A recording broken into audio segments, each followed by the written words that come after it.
வைக்கம் முகமது பஷீர்னு ஒரு எழுத்தாளன் கதை எழுதிட்டே இருந்தாராம். 2 நாளா எழுதிட்டே இருக்காரு, சாப்பிட மறந்துட்டாராங்க. திடீர்னு வயிறு என்னமோ பண்ணி இருக்குது, மூடி பண்ணி வச்சுட்டு புத்தகத்தெல்லாம் மூடிட்டு ஜிப்பா மாட்டிட்டு வேஷ்டிலாம் கட்டிட்டு நேரம் சாப்பிட போயிருக்காருங்க. காசு எடுத்துக்கிட்டு போய் பார்த்தா சாப்பிட்டாரு, மசால் தோசை சாப்பிட்டாரு. கல்லா பெட்டியில வந்து ஜோவுல கை போடுறாரு, காசு இல்ல, காணோம். அவரு அதிர்ச்சி ஆயிட்டாரு. மனசுல படம் ஓடுது, மாவாட்டுற மாதிரி, டேபிள் துடைக்கிற மாதிரிலாம்.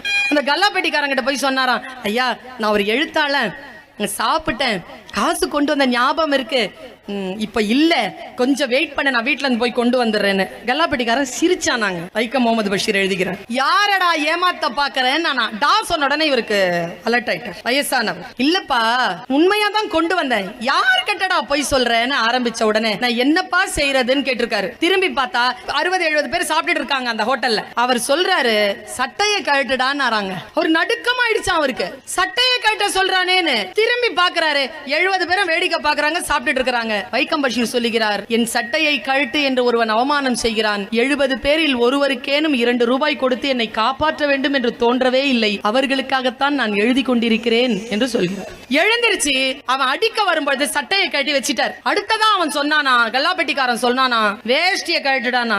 அவரால் தாங்க முடியவில்லை, உடல் நடுங்குகிறது, வேஷ்டியை கழட்ட முடியல. துடிச்சு அவர் வேஷ்டியின் மீது கை வைத்ததை பிடித்துக் கொள்ளும் பொழுது வெளியில இருந்து ஒரு குரல் வந்துச்சான், வேஷ்டிலாம் கழட்டாத சார், இரு சார். நேரா வந்தானா, வந்துட்டு 2 ரூபாவை எடுத்து கல்லாப்பெட்டியில வீசி அடிச்சுட்டு வச்சுக்க அப்படின்னு சொல்லிட்டு தர தர தர தரன்னு அவரை இழுத்துட்டு வெளியில வந்து ஜிப்பாவை மாட்ட செய்து, என்ன சார் காசு யாராவது அடிச்சிட்டானா என்று கேட்டவன் தன் வேட்டியை அவிழ்த்து காட்டினான். அதில் 20 பணப்பைகள் இருந்தன. இதுல எது சார் உந்து என்று கேட்டானாம்.